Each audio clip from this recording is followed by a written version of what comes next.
Hay personas que disfrutan todos los días ir al trabajo, ya que es algo que en realidad les llena el espíritu, el alma. Es una actividad que disfrutan y sobre todo, y lo mejor de todo esto, es que reciben un pago a cambio de su esfuerzo. La siguiente historia tiene que ver con una persona que conducía un ferrocarril, un ferrocarrilero, así es. Una historia realmente interesante que al final te dejará una verdadera lección de vida. El conductor había fallecido. En un recorrido de 24 kilómetros, un tren matutino siguió su itinerario, uno de los más complicados de Bélgica, obedeciendo señales, deteniéndose en las estaciones que le correspondían, a pesar de que su conductor había muerto. Después de ponerlo en marcha, los peritos ferroviarios se pasaron semanas enteras examinando el equipo sin que pudieran explicar razonablemente este suceso. La mañana del 3 de septiembre de 1950, un tren especial compuesto de 4 vagones salía de la estación central de Antwerp, Bélgica, en un viaje de 24 kilómetros hacia Bruselas. El tren estaba atiborrado de gente, como de costumbre. Sin embargo, aquella mañana, los cientos de trabajadores y hombres de negocios que se aglomeraban en los vagones realizarían un viaje que recordarían toda la vida, pues el tren de las 8:10 de Antwerp iba guiado por un muerto. El trayecto de media hora era uno de los tramos ferroviarios más complicados del país, porque estaba saturado de señales y de estaciones intermedias.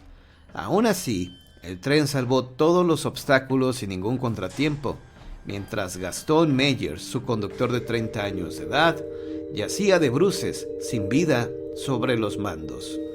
El tren no poseía un mecanismo automático. Todo debía ser realizado por el conductor. Los peritos ferroviarios que pasaron semanas examinando el equipo de la locomotora nunca lograron explicar qué había pasado, pero estas fueron sus conclusiones. Parece que no existe ninguna solución técnica sobre lo ocurrido en el tren de las 8:10 de Antwerp. Somos incapaces de proporcionar una teoría plausible sobre el incidente. Y el enigma ha seguido en la oscuridad desde entonces. La leyenda del tren manejado por sí mismo empezó a las 6:30 de la mañana del mencionado día de septiembre, día en que Gaston Meyer se presentó a su trabajo en la estación ferroviaria de Antwerp, pálido y con fiebre. Gaston les contó a sus compañeros que había pasado la noche en vela y que su temperatura era muy alta. Sin embargo, se presentaba a su trabajo en contra de las recomendaciones de su familia. El superintendente de operaciones habló con Meyer aconsejándole que consultara al médico de la estación. Gaston se negó, aduciendo que pronto se pondría bien del todo, y a decir de los testigos, después de que tomó un café y un ligero descanso, mostraba un mejor semblante. A las 7:45 entró en su cabina del tren, tan pequeña que solo cabía un hombre. Sacó la locomotora del sitio donde la habían guardado en la noche y la guió al andén de la estación. Un viaje normal. A través de la radio interna le dijo a su ayudante Jacques Linden, de 41 años de edad, que se sentía un poco mal, pero con fuerzas suficientes para seguir adelante con su trabajo. El tren salió de Antwerp con 1 minuto de retraso. Cuando las luces de la señal de salida cambiaron de color, la máquina abandonó el andén número 5 y atravesó una serie de puntos intermedios rumbo a Bruselas. 6 minutos antes, había salido otro tren de transbordo, semejante al de las 8:10, y 4 minutos después lo seguiría otro de Antwerp. Era, por lo tanto, indispensable ajustarse al horario señalado al pie de la letra. En el primer compartimiento del carro principal, Paul Hansen, ejecutivo de una importante firma textil, leía su periódico de la mañana. Más tarde recordó que a los 5 minutos de haber salido el tren de Antwerp, la velocidad disminuyó de manera brusca para luego aumentarla. El viaje, a excepción de ese detalle, había sido completamente normal. El tren de las 8:10 atravesó ruidosamente los suburbios y, obedeciendo una señal de alarma, empezó a disminuir la velocidad al entrar a la primera estación marcada en el itinerario, Blancefleur, que está situada a orillas de una zona residencial. El empleado de andén de esa estación recordó después que el tren entró con lentitud hasta detenerse en el lugar que le correspondía. No pudo ver al conductor de la locomotora porque cuando pasó delante de él tenía la cabeza baja y parecía estar entretenido en algo que a todas luces marchaba mal en el tablero de mando. Un minuto después el tren echó a andar y el personal de la estación se preparó para recibir la siguiente locomotora. En el puesto de guardia, Jacques Linden lanzó una ojeada a su periódico y continuó su observación rutinaria. Pocos minutos después de haber salido de Antwerp, había hablado con Meyer a través de la radio interna, y éste le aseguró que se sentía mucho mejor. Linden se dedicó entonces a sus tareas de costumbre. El tren cobró mayor velocidad a partir de Blancefleur. Linden oyó cómo el silbato lanzaba un pitazo agudo y se asomó a la ventanilla de su puesto de observación para ver que las tareas que se realizaban en unas líneas férreas paralelas a las del tren. Los trabajadores se hicieron a un lado al oír el pitazo. El tren se detuvo en varias otras estaciones sin que nadie observara ninguna anormalidad.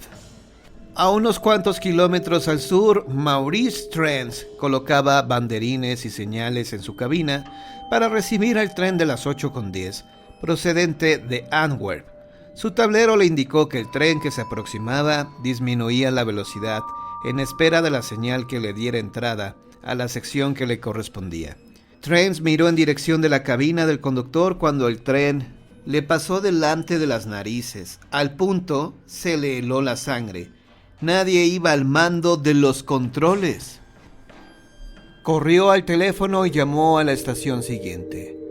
¡Ey! Algo extraño pasa con el de las 8:10. No pude ver la cara del conductor. El individuo que recibió la comunicación empleó una señal de disminución de velocidad, a fin de mirar con detenimiento el tren que estaba próximo en llegar a ese lugar. También se quedó pasmado al ver que la cabina de mando estaba vacía, aparentemente. El tren se aproximaba a Vermeulen, la última estación antes de Bruselas. La llamada hecha por el hombre de las señales a la central fue transferida al jefe de estación de Vermeulen, pidiéndole que se cerciorara de que todo marchaba bien con el conductor del tren de las 8:10. El jefe de estación, Leon Breben, ordenó que ondearan una señal para detener al tren y caminó por el andén hasta la cabina del conductor. No se veía nadie a través de las ventanas. Breben abrió la puerta de la cabina de par en par. Gaston Meyer estaba apoyado sobre la caja de mandos, inerte, con las manos colgando sobre el piso. León comprendió enseguida que el conductor estaba muerto. El médico que se apresuró a llegar al lugar de los hechos tenía la creencia de que se hallaría ante la víctima de un ataque al corazón. Sin embargo, en lugar de ello, se encontró con algo mucho más enigmático. Este hombre, afirmó, ha muerto por lo menos hace media hora. El personal de la estación insistió en vano en que el tren había llegado a Vermeulen hacía escasamente 5 minutos. La autopsia confirmó el veredicto del médico. No existe una explicación razonable sobre lo sucedido, y aunque nos parezca increíble, debemos aceptar que ninguna mano humana condujo aquella mañana fatídica el tren de Antwerp de las 8:10. ¿Existirá acaso otra respuesta?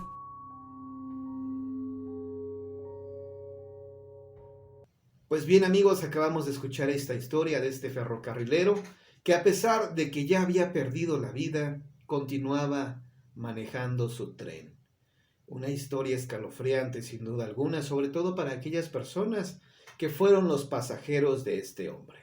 Y bueno, si te gustó este video, ya sabes, ponle manita arriba, un poderoso like, comparte el video con tus amigos, en tus redes sociales, para que cada vez seamos más grandes aquí en la familia de John Misterio, la familia Misterio, donde te esperamos con los brazos abiertos. Hasta luego y no te pierdas los programas en vivo.